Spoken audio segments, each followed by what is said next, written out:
In CI News this week, new government guidance on dealing with transgender issues in schools is released. The Church of England ends the controversial living in love and faith process. And a premature baby given just 1% chance of survival is now a Super Bowl winner.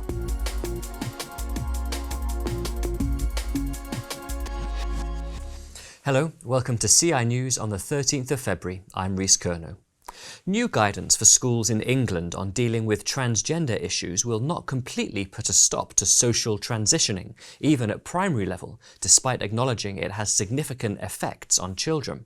The Department for Education's new section in its Keeping Children Safe in Education guidance will be open for public consultation before it's finalised and made statutory. It states that children must use the toilets and changing facilities that match their sex without exception, and that schools must accurately record biological facts about children. It also says decisions on transitioning should not be made without the involvement of parents, unless there are safeguarding concerns. However, there are areas where the guidance could still be improved. Our Head of Education, John Denning, is with me now. John, parents and teachers now have an opportunity to have their say. What should they be asking for? Well, it's profoundly harmful for a child to reject the reality of their body and try to live as something that they're not. So we really need this guidance to be clear on that and to say to schools there are no circumstances in which you should be supporting a child to transition in school. And what sort of impact do you think this guidance will have on schools? Well, this is part of the statutory safeguarding guidance for schools, so schools will have to have regard for it. And it does say quite a lot of sensible things, which, to be honest, are a lot better than what's going on in many schools at the moment. So, yes, it will have a good impact, but it's not enough. We need it to go further and properly protect children. Thanks, John.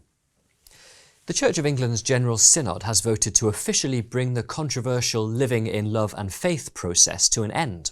The process has caused enormous division in the Church, with many evangelicals seeing the push for prayers, blessings and even weddings for same-sex couples as an abandonment of the Scriptures. Despite this, Synod also committed to establish a relationships, sexuality and gender working group.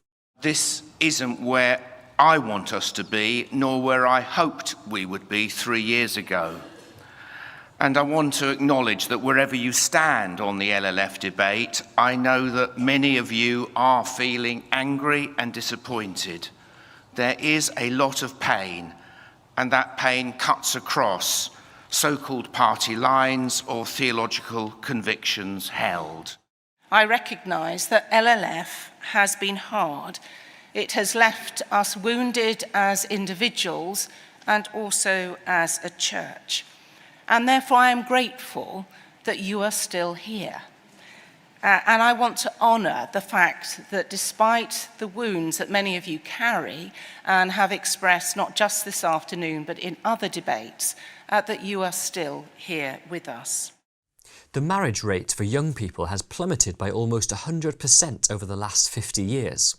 The Centre for Social Justice report, I Do, showed that the marriage rate for women aged 20 to 24 has dropped by 97% since 1972 and 98% for men. Male pensioners are now more likely to get married than young men, with the marriage rate a third lower for under 25s. Just 2% of men tie the knot by 25. The think tank expressed concern at the lack of increase in marriages following the pandemic, as more than 100,000 lost COVID-19 weddings were never rescheduled. This profound change to our society has gone largely unremarked upon, yet it carries huge implications. The data shows that cohabiting couples are more likely to be lonely, have relationships that are much less stable, and domestic abuse rates that are much higher. And finally, a premature baby born at 23 weeks is now a winning linebacker in the 2026 Super Bowl. Derek Hall, an NFL player for the Seattle Seahawks, who played a key role in the team's victory last weekend, started life without a heartbeat and was given a 1% chance of survival at birth.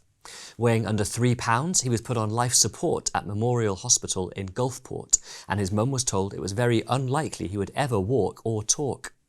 But at 6'3" tall, the player is now a founder of the 1% Foundation, which supports families with premature babies.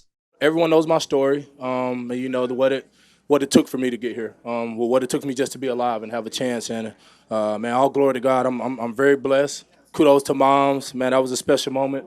after the game, hugging my mama, loving on her, and sharing that moment with her. You know, I feel like she's the unsung hero, the unsung warrior. You know, through this whole process, and you know the love and compassion that and she's always fought for me. She never gave up.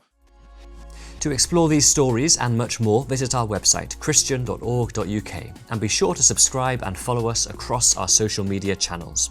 Thanks for watching. Have a blessed weekend.